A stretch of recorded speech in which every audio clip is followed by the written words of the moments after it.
last reading for today. We'll be reading Genesis 4, Cain and Abel. There are a few names at the end of this chapter that I get caught up on at times. The brain does the stutter step, so please bear with me when we get there. I'm just really grateful I get to share this. Genesis 4, Cain and Abel. Now Adam knew Eve, his wife, and she conceived and bore Cain, saying, I have gotten a man with the help of the Lord. And again she bore his brother Abel. Now Abel was a keeper of sheep, and Cain a worker of the ground. In the course of time, Cain brought to the Lord an offering of the fruit of the ground. And Abel also brought of the firstborn of his flock, and of their fat portions. And the Lord had regard for Abel and his offering. But for Cain and his offering he had no regard. So Cain was very angry, and his face fell. The Lord said to Cain, Why are you angry, and why has your face fallen? If you do well, will you not be accepted? And if you do not do well, sin is crouching at the door. Its desire is contrary to you, but you must rule over it.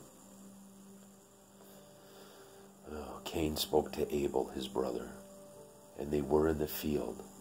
Cain rose up against his brother Abel and killed him. Then the Lord said to Cain, Where is Abel, your brother? He said, I do not know. Am I my brother's keeper? And the Lord said, What have you done? The voice of your brother's blood is crying to me from the ground.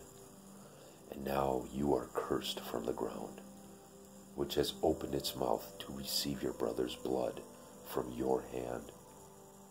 When you work the ground, it shall no longer yield to you its strength. You shall be a fugitive and a wanderer on the earth. Cain said to the Lord, My punishment is greater than I can bear. Behold, you have driven me today away from the ground, and your face I shall be hidden. I shall be a fugitive and a wanderer on the earth, and whoever finds me will kill me. Then the Lord said to him, Not so. If anyone kills Cain, vengeance shall be taken on him sevenfold. And the Lord put a mark on Cain, lest any who found him should attack him. Then Cain went away from the presence of the Lord and settled in the land of Nod, east of Eden. Cain knew his wife, and she conceived and bore Enoch. When he built a city, he called the name of the city after the name of his son Enoch. To Enoch was born Irad, and Irad fathered Mehujael, and Mehujael fathered Methushael, and Methushael fathered Lamech, and Lamech took 2 wives. The name of the one was Ada, and the name of the other Zillah. Ada bore Jabal. He was the father of those who dwell in tents and have livestock. His brother's name was Jubal. He was the father of all those who play the lyre and pipe. Zillah also bore Tubal-Cain.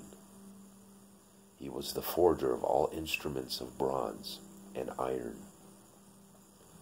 The sister of Tubal-Cain was Naamah. Lamech said to his wives, Ada and Zillah, hear my voice.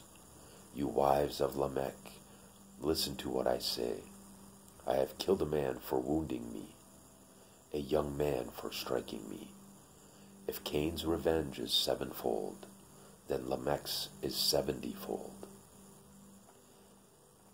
And Adam knew his wife again, and she bore a son and called his name Seth. For she said, God has appointed for me another offspring instead of Abel, for Cain killed him. To Seth also a son was born, and he called his name Enosh. At that time, people began to call upon the name of the Lord.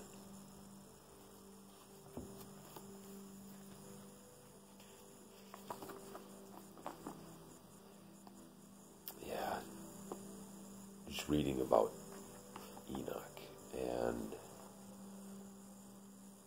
Cain's wife and her boys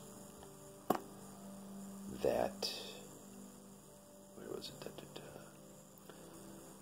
Jabal, the father of those who dwell in tents and have livestock. And then his brother's name was Jubal. He was the father of all those who played the lyre and the pipe. Tubal Cain, he was the forger of all instruments of bronze and iron. I've read parts of the book of Enoch, starting at the beginning.